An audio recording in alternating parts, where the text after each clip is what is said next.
চোখের সামনে অনেকগুলো সাহাবীর হাত চলে যাচ্ছে, চোখের সামনে অনেকগুলো সাহাবী জীবন চলে গিয়েছে। ইয়া রাসূলুল্লাহ, যদি এমন ভাবে চলতে থাকে ইসলামের পতাকা আকাশে উড়াইব কে? সুবহানাল্লাহ। এবার আমার নবী, আপনার নবী মহান রবের কাছে দুইটা হাত বাড়ায় দিলেন। আল্লাহ, আপনি না ওয়াদা করেছেন আপনি আমাদেরকে সহযোগিতা করবেন। এইভাবে যখন আল্লাহর হাবিব দুইটা হাত আল্লাহর দরবারে বাড়াইয়া দিছে, সাহাবায়ে কেরাম দেখতেছেন হাতটা বাড়াইতে দেরি। কাফেররা যদিও শক্ত মাটিতে ছিল, মুসলমানরা যদিও বালু মাটিতে ছিল, কাফেররা যদি একটু আগে ভালো অবস্থানে ছিল, মুসলমানরা যদিও ধুলায় দূষিত অবস্থানে ছিল, আল্লাহর হাবিব যখন হাত বাড়াইয়া দিছে ওই মুহূর্তে সাহাবায়ে কেরাম বলেন, আমরা তাকায়া দেখলাম আল্লাহ পাক রব্বুল আলামিন আসমান থেকে মুষলধারে বৃষ্টি নামাইয়া শক্ত মাটিরে পিছলা বানাইয়া দিছে, আর ধুলায় দূষিত জায়গাকে আমার আল্লাহ যুদ্ধের উপযুক্ত বানাইয়া দিছে। আরো বড় করে আল্লাহু আকবার বলেন কেন? ওয়ালাকাদ নাসারাকুমুল্লাহু বিবাদরিন ওয়া আনতুম আযিল্লা। এই যুবক পায়ের মধ্যে হাত দিয়ে বলে দিয়ে যায়, এই রমাদানের মোবারক এমন একটা দিন, এমন একটা মুহূর্তে আমি আপনি পড়ছি, এটা সাধারণ দিন নয়, ঐতিহাসিক বদরের দিন রে বাবা। এবার সাহাবায়ে কেরামদের মধ্যে যুদ্ধ শুরু হয়ে গেল। এবার সাহাবায়ে কেরাম কাফেরদের সঙ্গে যুদ্ধ শুরু হয়ে গেল। একটা সাহাবী যার নাম হলো কাতাদা, খুব সাহসী সাহাবী, তার চোখের মধ্যে কাফেররা এমন জোরে তীর মেরেছে, চোখটা বের হয়ে গালের উপরে তীরটা ঝুলে গেছে। এই কাতাদা চোখটা যখন ঝুলে গেছে, আমার নবীর কাছে আইসা কয়, ইয়া রাসূলুল্লাহ, নবী গো, ইয়া রাসূলুল্লাহ। সাহাবায়ে কেরামদের কথা এবং ভাগ্য কত ভালো, চোখ পড়ে গেছে, নবীর কাছে চোখের চিকিৎসার জন্য যায়। ইয়া রাসূলুল্লাহ, আপনার প্রেমিকগুলা হবিগঞ্জের জমিনে কত বাতিল কর্তৃক জুলুমের শিকার হয়, আমরা তো আপনার কাছে গিয়ে বলতে পারতেছি না। ১৫০০ বছর পরেও যদি এসেছি। জানেন এই ১৭ রমজান একটি ঐতিহাসিক দিন, ঠিক কিনা? এই দিনটি কি দিবস? বদর দিবস। শুধুমাত্র নামের শোনার মধ্যে, নামের মধ্যে আর জানার মধ্যে সীমাবদ্ধ থাকলে চলবে না। বদর দিবস শুধুমাত্র একটি দিবসের নাম না, বদমাতুল লিল আলামিন। এখান থেকে একটা জিনিস কিন্তু পরিষ্কার, ইসলামের প্রথম যুদ্ধের নাম, প্রশ্ন আসতে পারে, ইসলামের প্রথম যুদ্ধের নাম কি? বদরের যুদ্ধ। কিসের যুদ্ধ? গাজওয়ায়ে বদর। যুদ্ধটা যেই জায়গায় অনুষ্ঠিত হয়েছিল সেই জায়গার নাম বদর, এই জন্য যুদ্ধের নাম বদরের যুদ্ধ। জোরে বলেন সুবহানাল্লাহ। এই যুদ্ধে মুসলমানরার সংখ্যা ছিল মাত্র ৩১৩ জন। জোরে বলেন কয়জন? আর কাফেরদের সৈন্য সংখ্যা ছিল ১০০০। জোরে বলেন কয় হাজার? ১০০০ ছিল। এবং মুসলমানদের যে তলোয়ার, মুসলমানদের তলোয়ার ছিল ৮টি। জোরে বলেন কয়টি? আর কাফেরদের যে তাদের সশস্ত্র বাহিনী ছিল ৬০০। কয়শ? ৬০০। এবং মুসলমানদের ঘোড়া ছিল মাত্র ২টা, কাফেরদের ঘোড়া ছিল ১০০টি। মুসলমানদের উট ছিল মাত্র ৭০টি, কাফেরদের উট ছিল ৭০০টি। মুসলমানদের পক্ষে যুদ্ধ করতে করতে শহীদ হয়েছে ১৪ জন, কাফেররা নিহত হয়েছে ৭০ জন। মুসলমানদের একজনকে বন্দী করতে পারে নাই, কাফেরদেরকে ৭০ জন বন্দী করা হয়েছে। এই যুদ্ধের ফলাফল হলো মুসলমানরা বিজয়ী হয়েছে। তার মানে বলা হয়েছে যে এই মুসলমানদের ইতিহাস বিজয়ের ইতিহাস। কথা বলেন ঠিক কিনা? এখানে ছোট ছোট কিছু কথা বলে গেছে, যেহেতু ওয়াজে বলতে পারবো না, শুরুতেই বলছি। কেন বলছি শোনো। এই যুদ্ধের মুসলমানদের সংখ্যা ছিল কম। কি ছিল? কম। আর কাফেরদের সংখ্যা ছিল বেশি। এই যুদ্ধের ফলে মদিনায় শুধুমাত্র একটা যুদ্ধের বিজয় হয়েছে বেশি এরকম না। এই যুদ্ধের ফলে মদিনা রাষ্ট্র যেমন মক্কা থেকে রাসূলুল্লাহকে তারা কি করেছেন, তাদের অত্যাচারে অতিষ্ঠে আল্লাহ পাকের নির্দেশে রাসূল করিম সাল্লাল্লাহু আলাইহি সাল্লাম হিজরত করে মদিনায় এসেছেন। মদিনার মানুষ যখন রাসূলুল্লাহকে এমন ভাবে রিসিপশন করেছেন, এটা জলে পড়ে সারকার হয়ে গেছে মক্কার কুরাইশেরা, কাফেররা।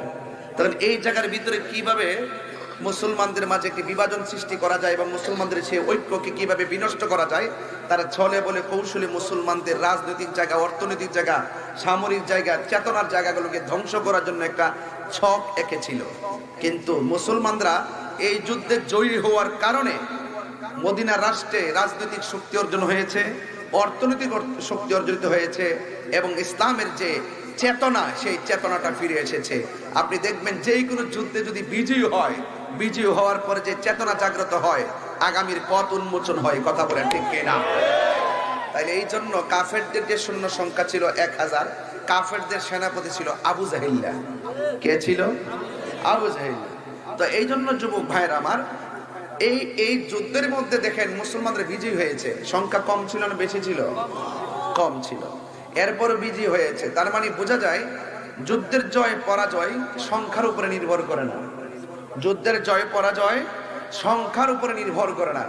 যুদ্ধের জয় পরাজয় নির্ভর করে একমাত্র আল্লাহর উপরে আস্থা আর বিশ্বাসের কারণে। কথা বলেন ঠিক কিনা? তো এই জন্য আল্লাহ পাক কোরআন কারীমের মধ্যে বলেছেন, ওয়ালা তাহিনু ওয়ালা তাহজানু ওয়া আনতুমুল আ'লাউনা ইন কুনতুম মুমিনিন।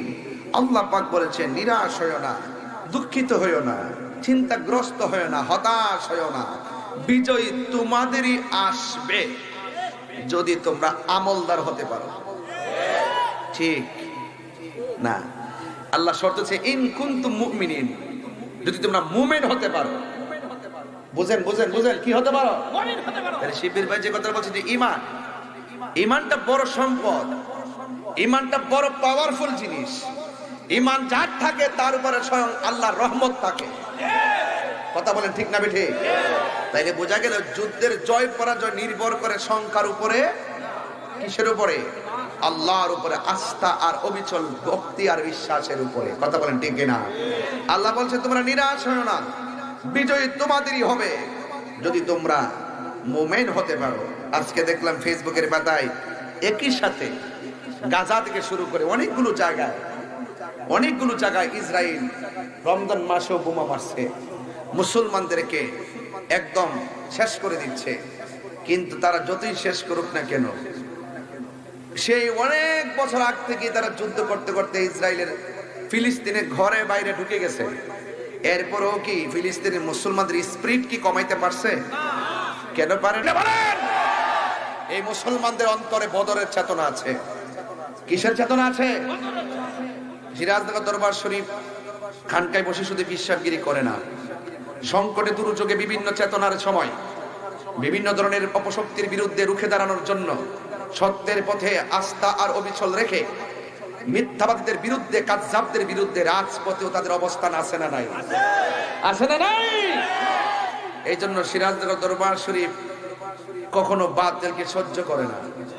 অনেকে মিলেমিশে চলে, আরে চলিতে থাকি, চলক দে, এই চলক দে মানে গুলালো।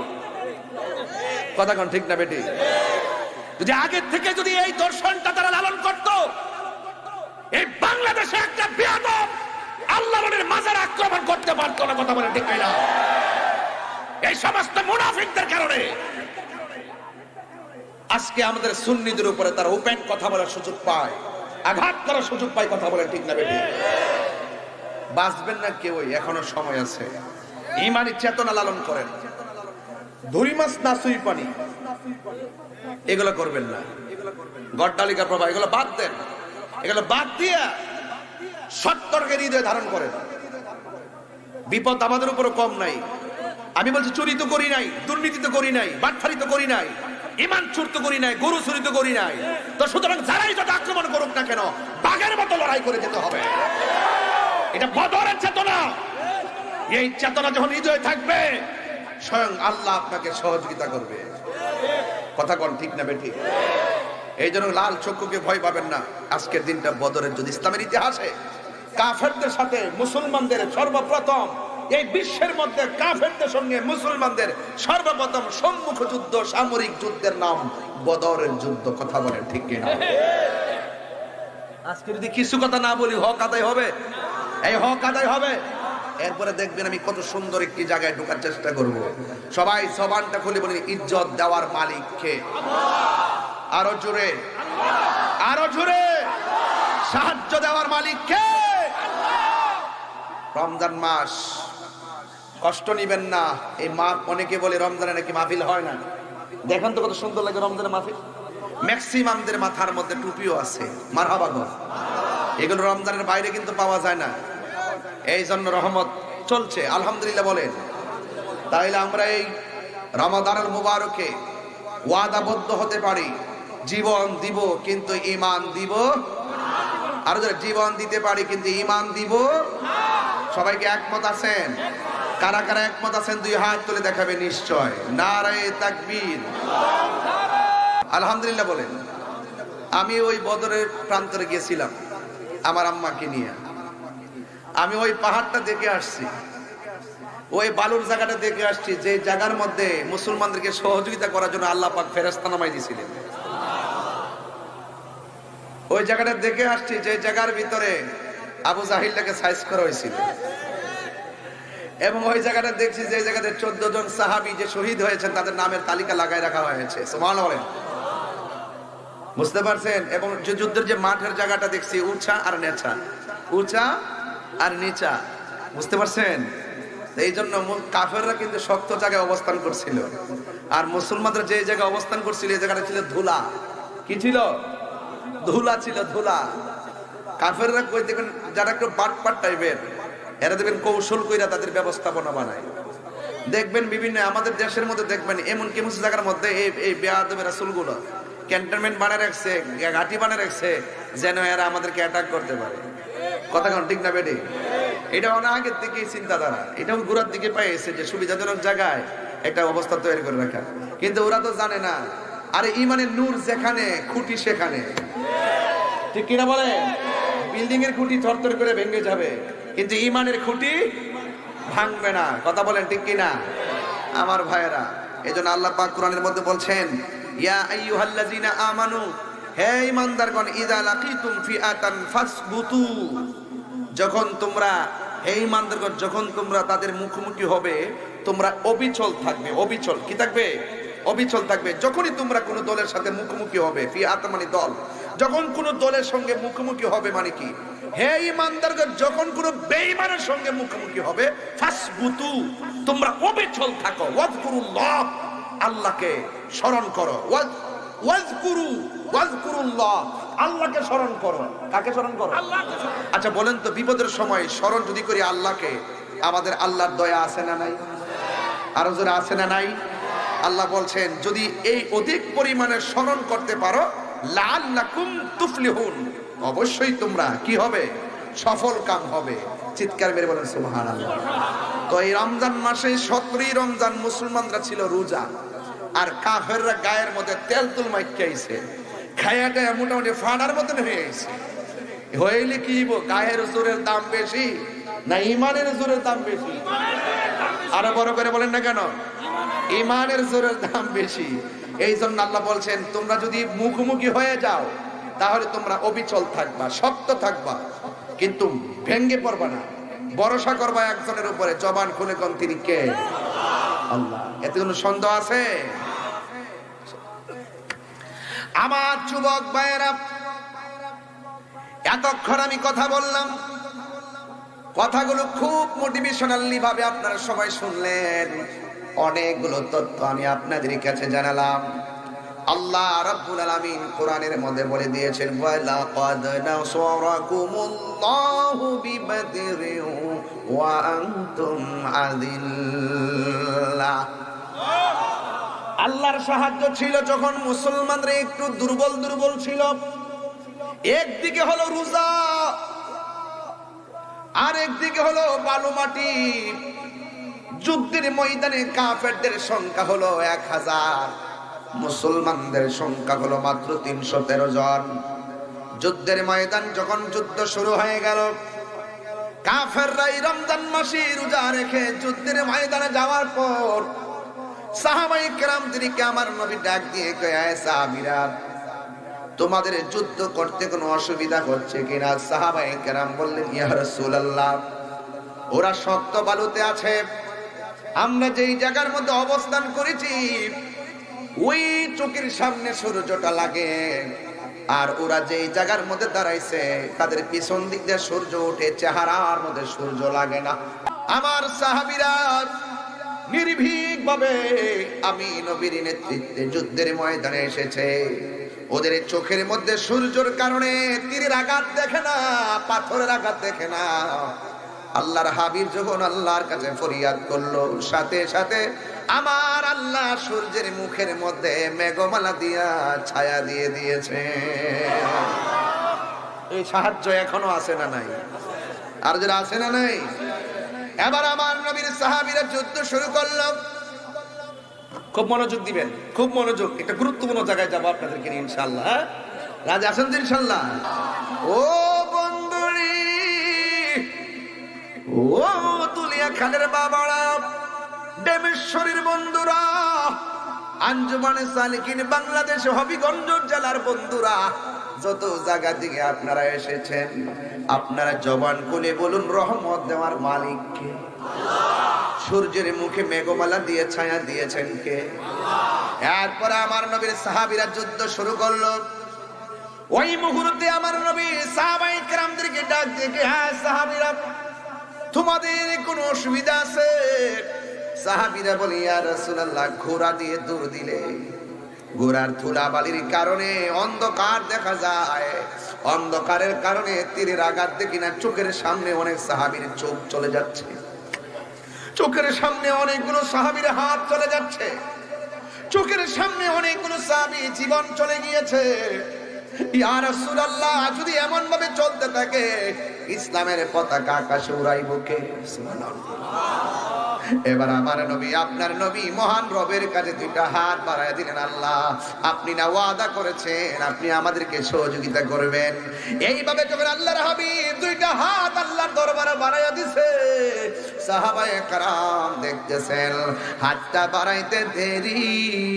কাফেররা যদিও শক্ত মাটিতে ছিল, মুসলমানরা যদিও বালু মাটিতে ছিল, কাফেররা যদি একটু আগে ভালো অবস্থানে ছিল, মুসলমানরা যদিও ধুলায় দূষিত অবস্থানে ছিল, আল্লাহর হাবিব যখন হাত বাড়াইয়া দিছে, ওই মুহূর্তে সাহাবায়ে কেরাম বলেন, আমরা তাকায়া দেখলাম আল্লাহ পাক রব্বুল আলামিন আসমান থেকে মুষলধারে বৃষ্টি নামাইয়া শক্ত মাটিরে পিছলা বানাইয়া দিছে, আর ধুলায় দূষিত জায়গাকে আমার আল্লাহ যুদ্ধের উপযুক্ত বানাইয়া দিছে।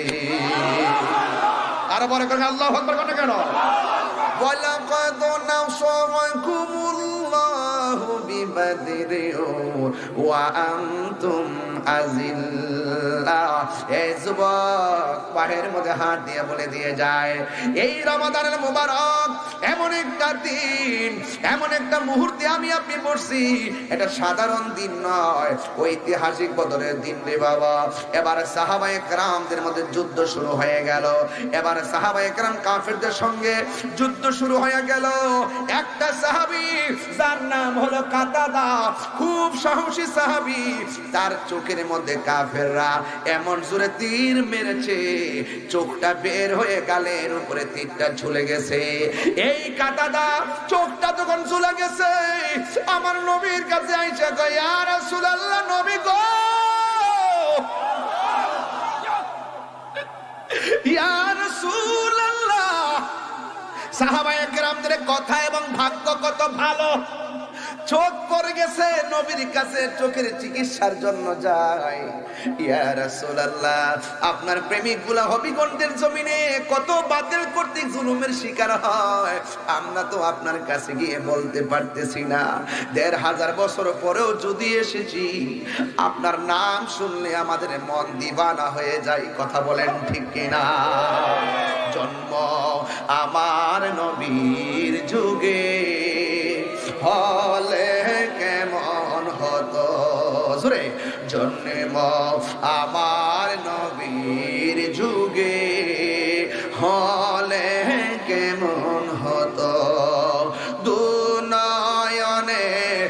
রাসূল পাক দেখলে কেমন হতো দুনয়নে দেখলে কেমন হতো জন্ম আমার নবীর যুগে। আমার অনেক যুবক ছেলেদের মুখ বন্ধ আছে, বলো না জন্ম হলে কেমন হতো আশ্রিত বেশে হজরতে বেলালের মধুর আজান সেই আজানে ছিল এমন প্রেম মুগ্ধ রহমান আশ্রিত ভেসে হজরতে বেলালের মধুর আজান সেই আজানে ছিল এমন প্রেম মুগ্ধ রহমান দয়াল নবীর পিছে নামাজ পড়লে কেমন হতো দয়াল নবীর পিছে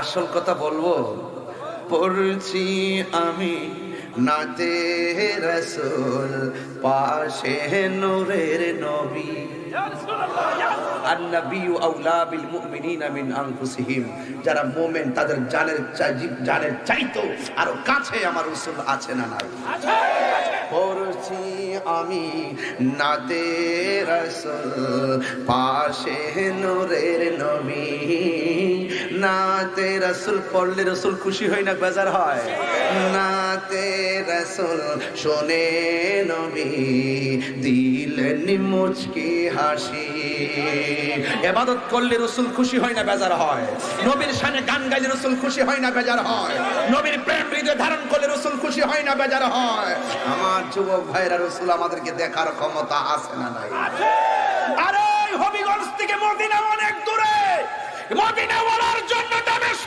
দূরে নয় রাসূলুল্লাহর হাতের তালার মধ্যে সব দেখতে পারে কথা বলেন ঠিক এটাই হলো সুন্নিদের আকীদা হাত তুলে বলুন ঠিক কি না বলেন নারায়ে তাকবীর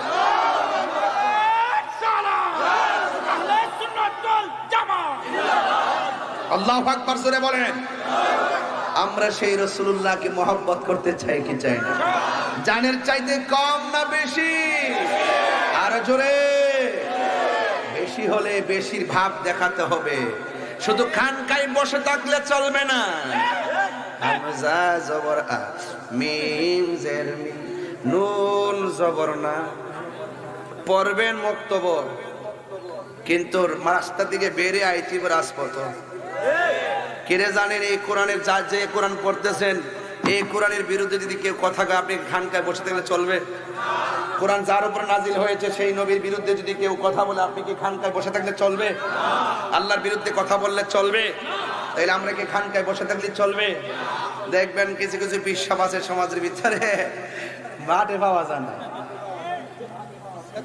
গায়ে বাসায় চলে এটা আমরা সিরাজগঞ্জ দরবার শরীফ আমরা এগুলা পছন্দ করি না আমার কথা হইল কখনো ইসলাম খানকায় কখনো ইসলাম রাজপথে আমার রাসূল শুধুমাত্র হেরা গুহায় ধ্যান করে নাই বদরের যুদ্ধে 70 রমজান আল্লাহর হাবিব যুদ্ধের ময়দানে হাতে তলোয়ার নিয়ে এসে বুঝিয়ে গেলেন খানকায় বসে ধ্যান করার নাম ইসলাম আমার কখনো রাজপথে তলোয়ার নিয়ে বাতিলদের বিরুদ্ধে মাঠে নামার নামও ইসলাম কথা বলে আল্লাহু আকবার ইয়া রাসূলুল্লাহ জিন্দাবাদ জিন্দাবাদ জিন্দাবাদ জিন্দাবাদ জিন্দাবাদ জিন্দাবাদ কলমের জবাব কলমে দিতে হবে জবানের জবাব জবানে দিতে হবে লাঠির জবাব লাঠিতে দিতে হবে পাথরের জবাব পাথর দিয়ে দিতে হবে তীরের জবাব তীর দিয়ে দিতে হবে আল্লাহ রাব্বুল আলামিন বলেন ওয়াকাতিলু ফি সাবিলিল্লাহ আল্লাযিনা ইউকাতিলুনাকুম যারা তোমাদের সাথে যুদ্ধ করবে তাদের সাথে তোমরা লড়াই করবে কথা বলেন ঠিক কিনা ওয়ালা তা'তাদু তোমরা সীমা লঙ্ঘন করো না। ইন্নাল্লাহা লা ইউহিব্বুল মুতাদিন, আল্লাহ রাব্বুল আলামিন সীমা লঙ্ঘনকারীকে পছন্দ করে না। কথা বলেন ঠিক করে? সুন্নিরা দায়রা আল্লাহর আদেশ মানে যে তোমরা তাদের সাথে যুদ্ধ যদি করো, তারা যদি তোমাদের সাথে লড়াই করতে আসে, তোমরা তাদের সাথে লড়াই চালিয়ে যাও। কথা বলেন ঠিক কিনা? এই জন্য খবরদার, আমার পোলাপান্ডি কই, আপনা করে ডাক দিলে ভাবা যাইব? অতি শীঘ্রই কিন্তু একটা আওয়াজ আসবে দেশে। কই পোলাপান কই?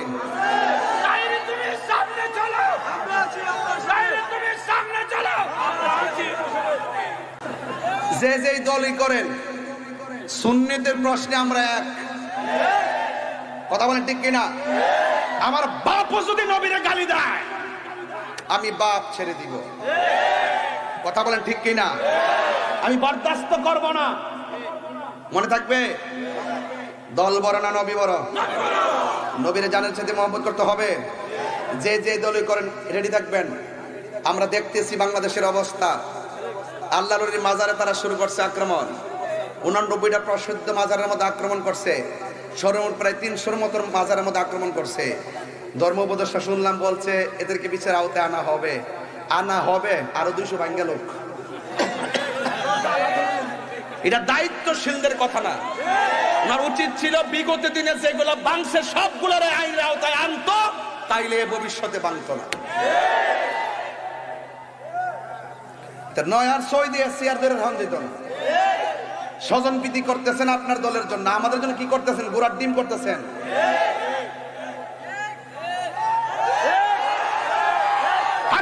ঠিক না ঠিক?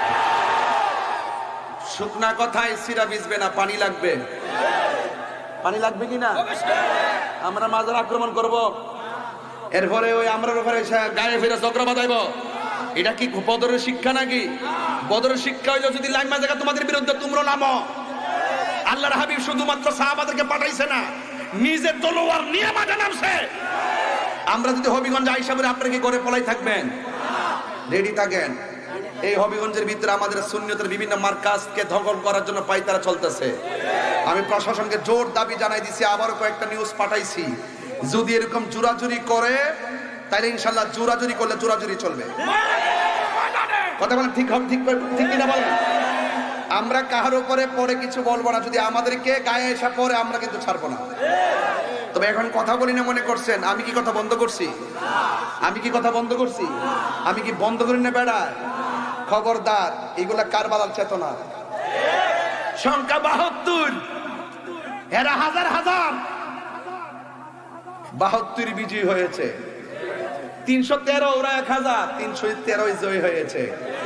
এটা ইতিহাস, গুড়ার ইতিহাস। তোমরা মনে করেন যে ফাল্লো এলাম গেলে মনে করছে যে না জানে আমরা ভাগ্যা যান না ফিলার সুন্নিরা না। তবে এটা এক ভালো যে সুন্নিরা কিছু প্রতিবাদী হতে শিখছে। এটা কিন্তু আমরা শিবির উজার যে ওয়াজ করে বুঝাইলাম যে দেখ রে বাবা, বাতিল কাটা হক কাটা, বাতিল কাটা হক কাটা, বাতিল কাটা হক কাটা। অনেক সময় মনে করছে যে হ্যাঁ কোরআন পড়ে আমরা পড়ি, হ্যাঁ নামাজ পড়ে আমরা পড়ি, মনে করছে মিল্লা জিল্লা সালাম না। আমি বুঝি এটা এখন বুঝছি নিকুন্ডা।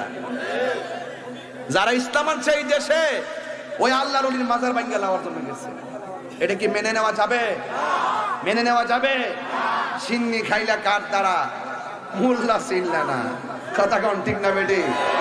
এই জন্য এই সমস্ত অপশক্তির বিরুদ্ধে রুখে দাঁড়াতে হবে। ভারতের উগ্রবাদী হিন্দুরা মুসলমানদের মসজিদ ভাঙ্গার জন্য তারা সিদ্ধান্ত নিতেছে অনেক জায়গায়। এই বাংলাদেশের ভিতরে কিছু উগ্রবাদী মুসলমানরা আছে কিনা বলেন? হিন্দুদের মধ্যে যেমন উগ্রবাদী আছে, মুসলমানদের মধ্যে উগ্রবাদী আছে। এই উগ্রবাদীগুলো সমাজের জন্য ক্ষতিকর, ধর্মের জন্য ক্ষতিকর। কথা বলেন ঠিক না বেটি? এই জন্য আমার যুবক ভাইয়েরা, আমার মুরব্বী বাবাজিরা, আমার বক্তব্যটাকে কেউ রাজনৈতিক ভাবে নিবেন না। আমার কথা হলো, কারণ এই দেশের মধ্যে ইসলাম এনেছেন আল্লাহর ওলিগণ। আর জিহাদের মাধ্যমে আল জিহাদু মাজিন ইলা ইয়াউমিল কিয়ামাহ, জিহাদ কিয়ামত পর্যন্ত চলবে। কথা দিয়েও জিহাদ করা যায়, অস্ত্র দিয়েও জিহাদ করা যায়। আমার মনে হয় বাংলাদেশে এমন একটা সময় এসেছে, যদি এইভাবে চলতে থাকে একটা গৃহযুদ্ধের সম্ভাবনা দেখা যায়। কথা বলেন ঠিক কিনা? সরকার প্রধান যারা দায়িত্বে আছেন তাদেরকে বলবো অনতি বিলম্বে যতটা মাজার ভাঙছে প্রত্যেকটা মাজারকে ভালো করে বানাই দেন। কথা বলেন ঠিক কিনা? যতটা পাথরের মাজার, যতটা ইটের মাজার ভাঙছে প্রত্যেকটা মাজারকে পাথর দিয়ে বানিয়ে দেন। আর নাইলে আসমানি গজব অপেক্ষা করতেছে, একটা জানোয়ারও বাঁচতে পারবে না। কথা বলেন ঠিক কিনা? যারা ভাঙছে একটা বাঁচতে পারবে না। মানাতালি ওয়ালিয়ান ফাকাদ আযানতু বিল হারব। রাসূল যখন ওই যে মাঠে বলছেন, আল্লাহ আমার সাহাবীরা সূর্যের কারণে চোখে দেখে না, রসুল হাত তুলছে, আল্লাহ ডাইরেক্ট সূর্যের মুখে মেঘমালা দিয়া ছায়া বানাই দিছে। তাহলে বুঝেননি আসমানি একটা খেলা যে আছে। রব যখন ধরবে কাউকে ছাড়বে না। ইন্না বাতশা রব্বিকা লাশাদীদ। আল্লাহর ধরা কি নরম না শক্ত? আরো জোরে, নরম না শক্ত?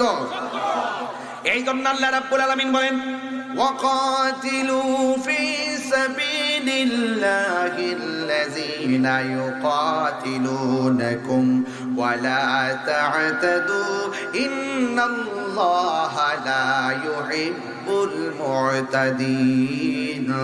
আল্লাহ রাব্বুল আলামিন বলেন, তোমরা আল্লাহ রাব্বুল আলামিনের পথে সেই সব লোকদের সঙ্গে যুদ্ধ করো যারা তোমাদের সাথে যুদ্ধ বাঁধায়, তবে তোমরা সীমা লঙ্ঘন করো না। আল্লাহ রাব্বুল আলামিন সীমা লঙ্ঘনকারীকে পছন্দ করে না। এই জন্য আমার বন্ধুগণ, ওই যুদ্ধের ময়দানে সাহাবায়ে কেরাম নবীর সঙ্গে যুদ্ধের ময়দানে গেল। যাওয়ার পরে একটা সাহাবী যার নাম হলো কাতাদা, ওই কাতাদার চোখটা গালের উপরে ঝুলে গেল।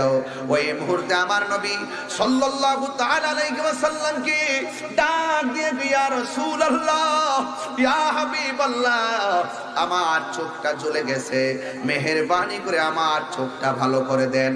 আপনারা জবান খুলে বলেন, চোখ ভালো করার মালিক কে? এরপরে সাহাবীরা কই, নবী গো আপনি ভালো করে দেন। কি বুঝলেন? আল্লাহর হাবিবকে বলে, ইয়া রাসূলুল্লাহ আপনি ভালো করে দেন। আল্লাহর হাবিব ডাক দিয়ে, হ্যাঁ কাতাদা, তুমি আমার সাথে যুদ্ধ করতে এসেছো, তোমার চোখ দুইটা, তোমার চোখটা জ্বলে গেছে, কিন্তু তুমি আমারে বলতেছো চোখ দুইটা ভালো করে দেওয়ার জন্য। আমি নবী জানতে চাই, তুমি কি চোখ চাও না জান্নাত চাও? আমারে যদি প্রশ্ন করতো কি চাও, আমি বলতাম নবী গো জান্নাত চাই। এখানেই হলো সাহাবী আর আমার মধ্যে পার্থক্য। সাহাবী ডাক দিয়া বলে, নবী গো, নবী গো, আমি চোখ চাই, চোখ। এবার আমার নবী আপনার নবীর থুতু মুবারকটা আঙ্গুল মুবারকের মাথার মধ্যে নিয়া এই 17 রমজান বদরের ময়দানে ওয়াজটার সময় মতো কিন্তু করতেছি, একদম টাইম মতো। এই সময়টা গুরুত্বপূর্ণ সময়, খেয়াল করবেন। আর আল্লাহর কাছে বলবেন যে আল্লাহ এই শহীদদের রক্তের উসিলা আমাদেরকে মাফ করে দাও। মাফ করতে পারি কি পারে না? বদরে 313 জন সাহাবীর উসিলাই তুমি আমরা মাফ করে দাও। পারে কি পারে না? এরপর আল্লাহর হাবিব ডাক দিয়ে কয়, কাতাদা, তুমি কি জান্নাত চাও না চোখ চাও? ইয়া রাসূলুল্লাহ, আমি চোখ চাই। এবার আল্লাহর হাবিব সাল্লাল্লাহু আলাইহি সাল্লামের থুতু মুবারক আঙ্গুলের মাথা মুবারকের মধ্যে নিলেন। আপনার আমার থুতুর মধ্যে দুর্গন্ধ করে, আর আমার নবীর থুতু মুবারকে মেশকে আম্বরে চাইতে আরো ঘ্রাণ করে আদুনির মতন ব্যবহার করতেন। আমার মা বোনরা যেমন করে ফেয়ার এন্ড লাভলি ব্যবহার করে, ওই সাহাবীরা নবী পাকের ঘাড়ো কাশ মুবারকটাকে হাতের মধ্যে নিয়ে নিজের চেহারার মধ্যে মালিশ করতেন। আর মালিশ করার সময় যখন রাস্তা দিয়ে বের হতেন, অন্যান্য সাহাবীরা বলতেন, সাহাবী কি দিয়েছো? তোমার চেহারায় দিয়ে মেশকে আম্বরের ঘ্রাণ দেখা যায়। আর জোরে কোন আল্লাহু আকবার। তাহলে আমার নবীর থুতু মুবারকের মূল্য আছে না নাই? এক মহিলা নবীর পাকের কাছে গেল, যাইয়া বলতেছি, ইয়া রাসূলুল্লাহ, মেয়ের বিয়ে হয় না, গরিব বলে কোনো ঘর আসে না। আমার নবীর কপাল মুবারক থেকে পসিনা মুবারক বের করে একটা শিশির মধ্যে দিয়ে দিছেন। মহিলাটা রাস্তা দিয়া শিশিটা নিয়ে যাইতেছে, আর রাস্তা দিয়া সব শুনতেছে গো, ওই শিশি থেকে মেশকে আম্বরের ঘ্রাণ বেরিতেছে। অন্যান্যরা জিজ্ঞাসা করে, কি ব্যাপার, আপনার হাতের মধ্যে কি? ওই আমার মেয়ের বিয়ে হয় না, আমি গরিব বলে কোনো সম্বন্ধ ঘরে আসে না, এই জন্য নবী পাকের কাছে গিয়েছিলাম। আল্লাহর হাবিব তাবাররুক ফুরকান আমাকে এই পসিনা মুবারক দিয়েছে। এরপরে মহিলাটা বলেন, আল্লাহর হাবিব যখন থেকে আমাকে পসিনা মুবারক দিয়েছেন, অসংখ্য মানুষ, যেখানে আমার ঘরে কেউ আসতো না, আমার ঘরের মধ্যে অসংখ্য মানুষের গুনগুন আওয়াজ শুরু হয়ে গেছে। তাই নবীর পসিনা মুবারকের দাম আছে না নাই? এই জন্য আমার যুবক ভাইয়েরা, আমার নবীর থুতু মুবারকটা শাহাদাত আঙ্গুল মুবারকের মাথার মধ্যে লইয়া আমার নবী তার চোখের চতুর্পাশে ঘুরাইয়া জ্বলন্ত চোখটাকে চোখের জায়গায় বসিয়ে দিলেন। আর আমার নবী ডাক দিয়ে কয়, কাতাদারি, এখন দেখো তো তোমার চোখ দিয়ে দেখো কিনা, কেন আমি নবী নবী করি, কেন শিবপীর সাহেব নবী নবী করে? নবী আছে তো সব আছে, নবী নাই কিছু নাই। আলা আলা ইমানা লিমাল্লা মুহাব্বাত আলা, যার অন্তরে নবীর মোহব্বত নাই তার ঈমান নাই, যার ঈমান নাই তার আমলের কোনো দাম নাই। কথা বলেন ঠিক কিনা? তাইলে রাসূল পাক সাল্লাল্লাহু আলাইহি সাল্লাম থুতু মুবারকটা দিয়ে চোখের গোড়ায় লাগাইয়া জ্বলন্ত চোখটাকে যখন চোখের জায়গায় স্থাপন করলেন, ওই মুহূর্তে আমার নবী, আপনার নবী ডাক দিয়া বলে, কাতাদা, এখন দেখো তো তোমার চোখে দেখো কিনা? ওই সাহাবী ডাক দিয়ে কয়, ইয়া রাসূলুল্লাহ, ইয়া হাবিবাল্লাহ, নবী গো,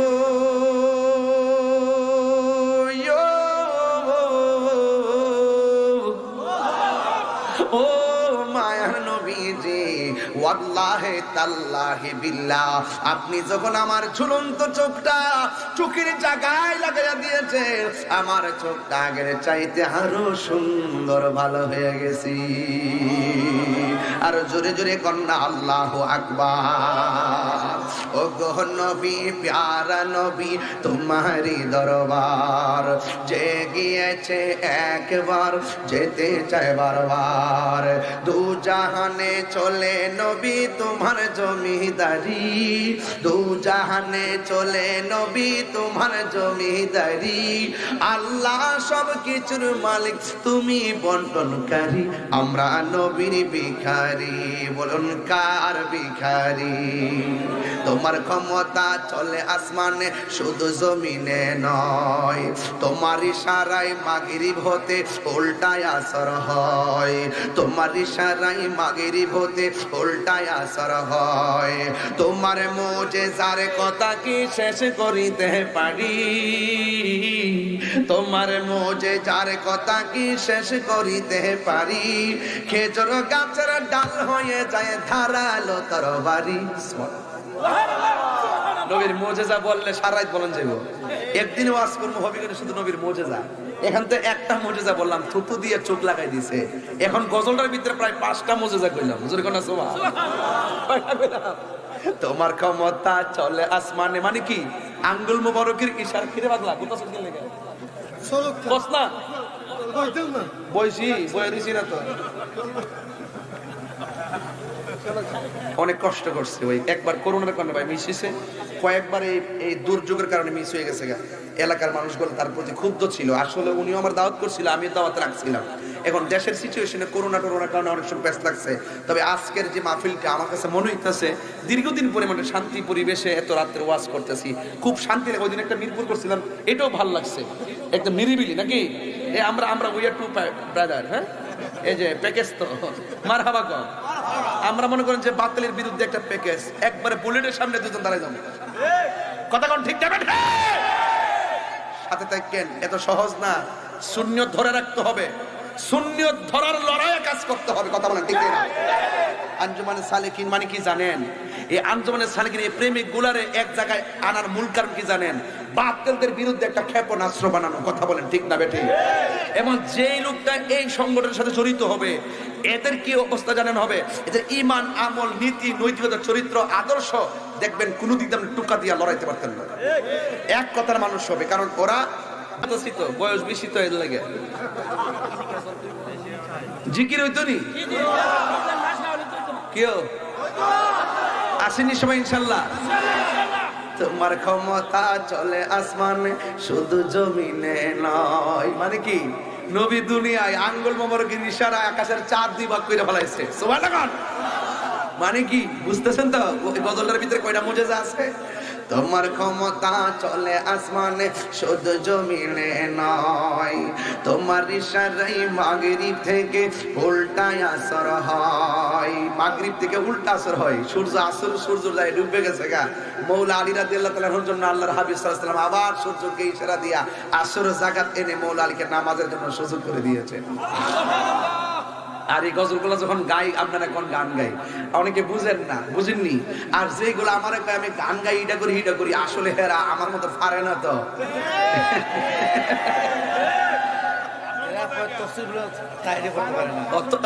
এরা এটাও তফসির তাহিরি করতে পারে না।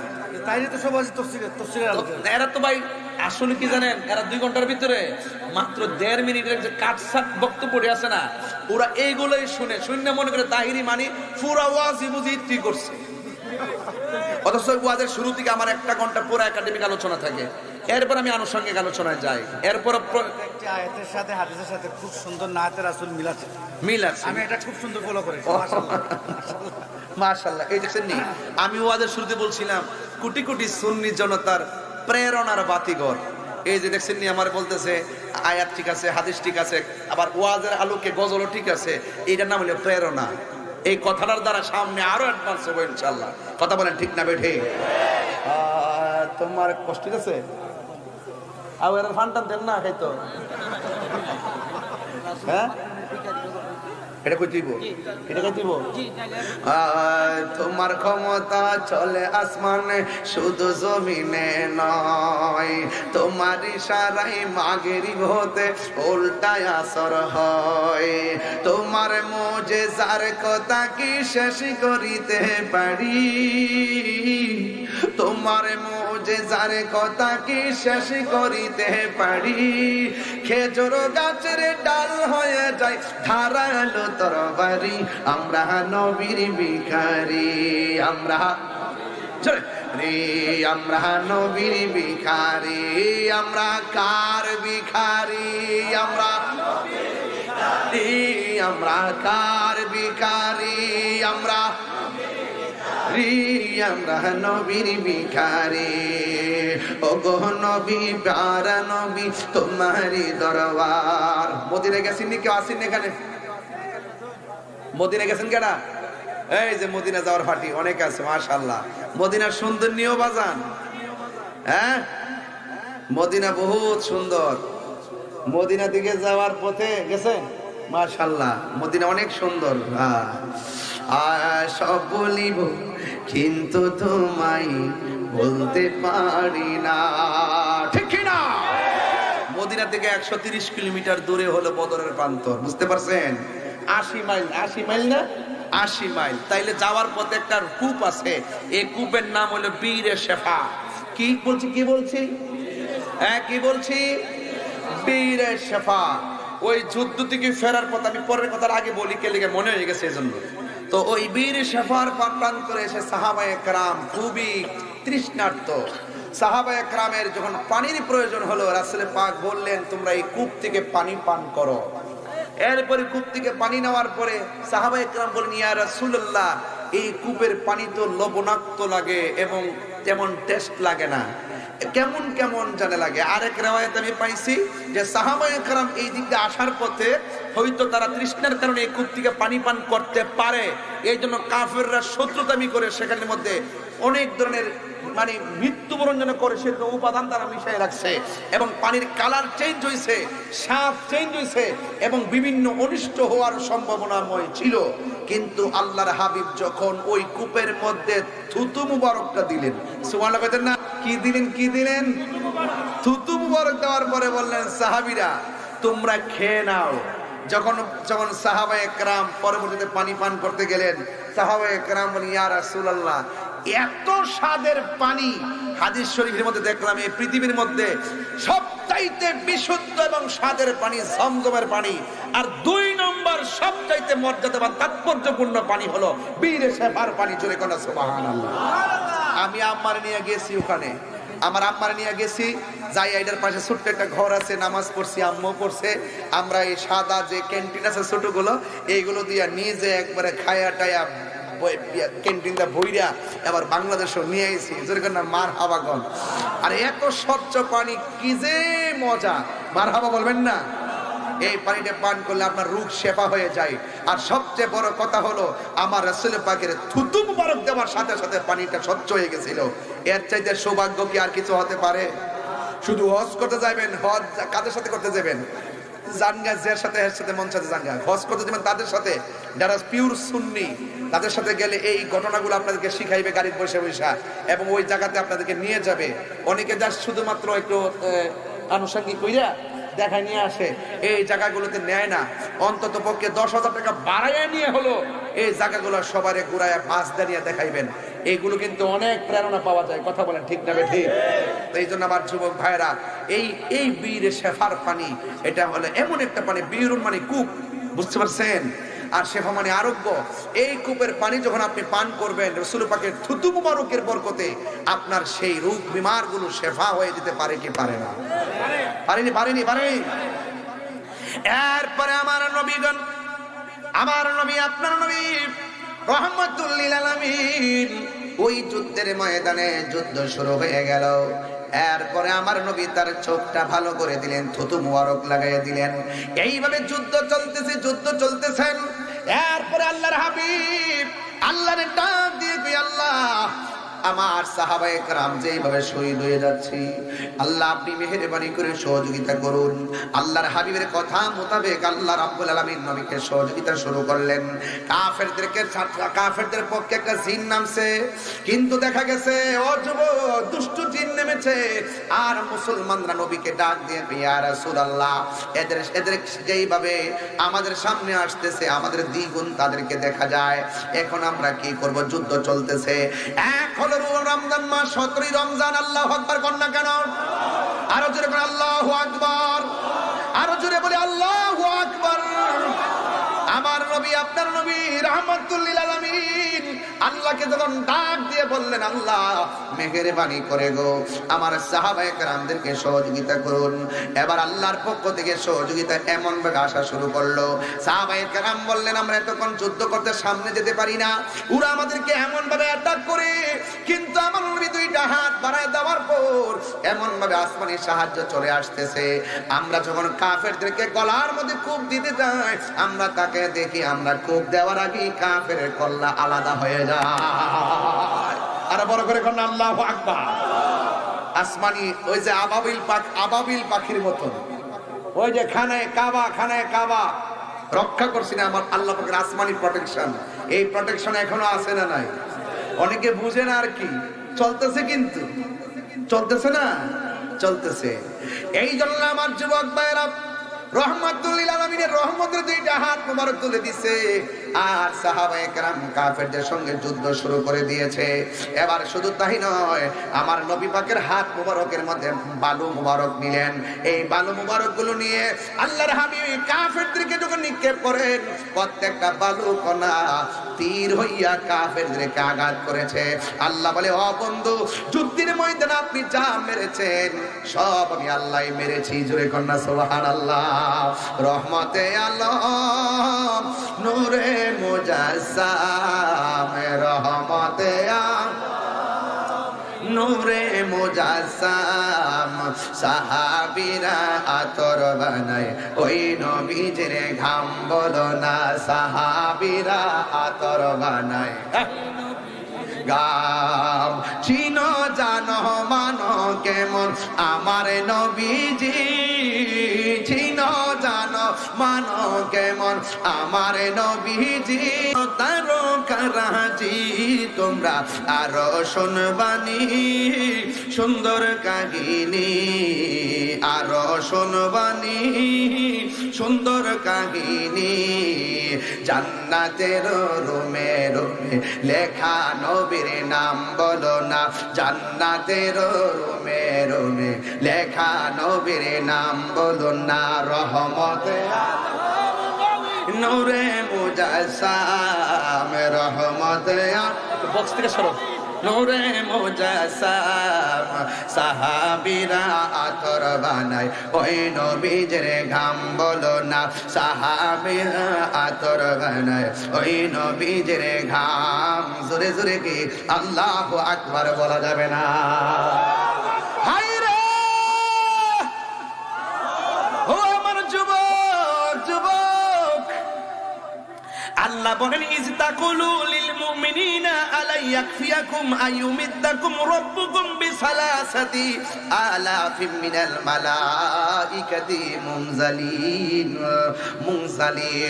আল্লাহ রাব্বুল আলামিন কই বন্ধু আপনি মুমিনদেরকে বলেছিলেন ও বন্ধু স্মরণ করো সেই সময়ের কথা আপনি মুমিনদেরকে বলেছিলেন তোমাদের কি এটা যথেষ্ট নয় আলা ইয়াকফিয়াকুম আইয়াকফিয়াকুম তোমাদের জন্য কি যে যথেষ্ট নয় যে রব্বুকুম তোমাদের রব বিসালাসাতি আলাফিম মিনাল মালাইকাতি মুনজালিন যখন এই কাফেরদের মোকাবেলায় আমার কাছে বলেছিলে যুদ্ধের ময়দানে তোমাদের সংখ্যা দ্বিগুণ মনে হচ্ছে তখন আল্লাহ রাব্বুল আলামিন আসমান থেকে তোমাদেরকে সহযোগিতা করার জন্য 3000 ফেরেশতা নামায়ে দিয়েছেন কয় হাজার 3000 ফেরেশতা নামায়ে দিয়েছেন এটা কি তোমাদের জন্য যথেষ্ট নয় জবানটা খুলে বলেন দেওয়ার মালিক কে আল্লাহ নবীর পক্ষে থাকলে খোদাই প্রোটেকশন রেডি আছে কথা বলেন ঠিক কিনা নবী আছে রব আছে নবী নাই রবের রহমত নাই কথা বলেন ঠিক কিনা তাহলে এখন কি ভয় পাওয়ার কিছু আছে 313 সাথে যুক্ত হয়েছে কয় হাজার কথা কয় না কয় হাজার 3000 শুধুমাত্র তাই নয় যুবক ভাইরা আমার আরো আছে এর বেশি আর যাব না আল্লাহর হাবিব সাল্লাল্লাহু আলাইহি ওয়াসাল্লামের সাহাবীরা দেখতেছেন আমরা কূপ দেওয়ার আগে কাফেরদের কল্লা পড়ে যায় এরপরে দেখেন এরপরে যুদ্ধের মাঠে আব্দুর রহমান ইবনে আউফ সম্ভবত রাদিয়াল্লাহু তাআলা আনহু দাঁড়ায় আছেন এক জায়গার ভিতরে যখন দাঁড়ায় আছে তখন ওই জায়গাতে ছোট্ট দুইটা বাচ্চা যায় কয় দাঁড়ায় রইছেন কে লাগা সুবহানাল্লাহ আরো বড় করে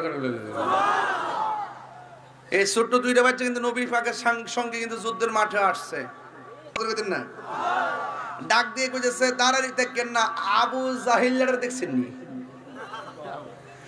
কাফেরদের সেনাপতিরা দেখছেন নি বাচ্চাটি কি ছোট না বড় ছোট্ট দুইটা বাচ্চা কয় আবু জাহিলরা দেখছেন নি তখন কোন তো কেমনটা লাগে এরপরে কহ দেখছি তো ওই যে গুড়ার উপরে এখন ছোট্ট দুইটা বাচ্চা আস্তে আস্তে গুড়াটার কাছে গেছে যাইয়া যে আবু জাহিল অনেক উঁচা জায়গায় ছোট বাচ্চা লাগাল ভানা একবার লিগে পরামর্শ করে ভাই আমি দিমু গোড়ার পাউডার তুই দিবি ভাই আবু জাহিলের পাউডার আর জোরে কইতেন না সুবহানাল্লাহ কইতেন না আল্লাহু আকবার জোরে কর না কেন আর জোরে আল্লাহু আকবার কর না কেন এটা কি গায়ের জোর না প্রেমের জোর প্রেমের কোনো বয়স আছে রে ছোট ছোট বাচ্চা একবার ছোট্ট ছোট্ট বাচ্চা পর্যন্ত আমার ফুল হইতে ওয়াজে করেন আমি কইছি নীরব না বিপ্লব একো বিপ্লব বিপ্লব আল্লাহু আকবার কি দেখো বিপ্লব বিপ্লব নীরব না বিপ্লব বিপ্লব বিপ্লব তুমি কে আমি কে সুন্নি সুন্নি কথা কোন ঠিক না বেঠে তো শিক্ষা লইছে তো সুতরাং ছোট্ট বাচ্চা গেছে গুরের কাছে যাওয়ার পরে গুরার আডুডার মধ্যে আবু জাহিল তো এমনি ছায়াছে কইছে ওই বলাই দে ও এমনে যা কিন্তু ছোট্ট দুইটা বাচ্চা যায় গুরার পাউডার মধ্যে কূপটা দিছে এমনে গোয়াওড়া গেছে আর হেইটা গিয়ে আমার আবু জাহিলের পাউডার মধ্যে আবু জাহিল চিটপটাং হয়ে পড়ে গেছে যাই আর বসছে বুকটার উপরে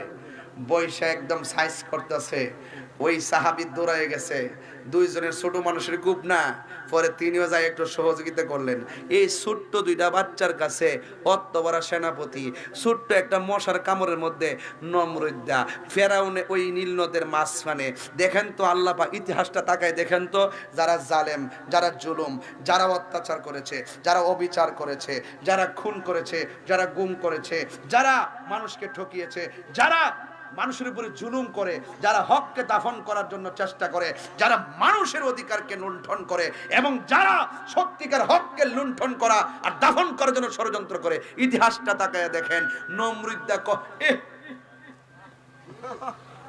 জুতাটা বাড়ি দে ফাত্তর দিয়ে বাড়ি দিলে হের আরাম লাগে না জুতা দিয়ে বাড়ি দিলে আরাম লাগে ল্যাংরা মশা নমরুদ্দের নাহে দিয়া ঢুকাইছে মগজ কামড় দেখো তাকদা জুতাটা বাড়ি দে। কথা বলেন না কেন? কথা বলেন না কেন? শুনেন, বত ভাগনগিরি করো না কেন, মরণ হবে নিকৃষ্ট। বুঝতে পারতেছেন? বুঝতে পারতেছেন? ছোট্ট এত বড় আবু জাহিল্লা, বাবা বাবা, এত বড় সেনাপতি কাফেরদের দুইটা বাচ্চার হাতে আল্লাহ তারে কি দিছে? মৃত্যু দিছে। তো বুঝতে পারতেছেন আবু জাহিল্লা কিন্তু শেষ, আর ছোট দুইটা বাচ্চার কাছে কিন্তু আবু জাহিল্লা বিদায় হয়ে গেছে। এবার কাফেররা বলতেছে কি ঘটনাটা কি তা? আমরা যে এমন ভাবে মারলাম, আমরা কূপ দেওয়ার আগে ফেরেশতার, আমরা কূপ দেওয়ার আগে কাফেরদের চেহারা আলগা হয়ে যায়। কারণটা কি? কারণটা তো একটাই, আল্লাহ বলছেন মুসলমানদেরকে সহযোগিতা করেছেন, ওয়ালাকাদ নাসরাকুমুল্লাহু বিবাদরি ওয়া আনতুম আযিল্লা। যখন তোমরা দুর্বল ছিলে, আমি আল্লাহ তোমাদেরকে আমি খোদাই প্রোটেকশন দিয়ে সাহায্য করেছি। কথা বলেন ঠিক কিনা? তাহলে যুদ্ধের জয় পরাজয় সংখ্যার উপর নির্ভর করে না, যুদ্ধের জয় পরাজয় নির্ভর করে আল্লাহর উপরে আস্থা আর বিশ্বাসের কারণে। এই জন্য যুবক ভাইরা আমার, হিমশিম খাবেন না, টেনশন করবেন না। গরিব হইতে পারেন, গরিব হইতে পারেন, টাকা না থাকতে পারে, বিমান ভাড়া না থাকতে পারে, আপনার পাসপোর্ট না থাকতে পারে, যদি প্রেম থাকে, মদিনাওয়ালা আপনার ঘরে ডেমেশ্বরে ভাঙ্গা করে এসে দিদার দেওয়ার ক্ষমতা আছে না নাই? হাত তুলে বলো, আছে না নাই? এই হলো সুন্নিদের বিশ্বাস। এটা কার বিশ্বাস? সুন্নিদের বিশ্বাস। এই বিশ্বাস আমাদের থাকবে কি থাকবে না? আরো জবান খুলে থাকবে কি থাকবে না? মুসলমানরা এই যুদ্ধের মধ্যে বিজয়ী হয়েছে, আলহামদুলিল্লাহ। কর না কেন? এবার মুসলমানদের কয়জন শহীদ হইল? 14 জন। জোরে কোন কয়জন? শুনেন, এটা মনে রাখবেন, এটা পরীক্ষা তো আসবে। মুসলমানদের সর্বপ্রথম ইসলামের যুদ্ধ, কাফেরদের সঙ্গে মুসলমানদের প্রথম যুদ্ধের নাম কি? বদরের যুদ্ধ। এটা মনে রাখবেন। এই বদর উপত্যকাটা যখন হজে যাবেন, অবশ্যই ওই জায়গার মধ্যে যাবেন। গেলে আপনি অনেক শান্তি পাবেন, আমার মতো আপনারাও শান্তি পাবেন। আমি তো ওখানে গিয়ে অনেক কথা বলেছি, অনেক তথ্য জানার চেষ্টা করেছি। আর ওই সাদা বালুর নির্মিত সেই উঁচা জায়গা যেখানে ফেরেশতার নাম ছিল, সেই জায়গাটা দেখে আসছি। আলহামদুলিল্লাহ বলবেন না? আর যদি আলহামদুলিল্লাহ বলেন না কেন? তাহলে আওয়াজ করে বলুন, আল্লাহর সাহায্য এখনো আছে না নাই? এই বদরের যুদ্ধ থেকে আমাদের শিক্ষা কি জানেন? যে আমাদের যতটুকু হোক, শরীর দুর্বল হোক, কিন্তু মনোবলটা অনেক বড় লাগবে, ইমানি পাওয়ারটা একটু বেশি লাগবে। আল্লাহ পাক যেন আমাদের সকলকে বোঝার তৌফিক দান করে, আমিন বলেন। আরো জোরে বলেন না আমিন। একটু মালিকের জিকির করবো, রাজি আছেন না নাই?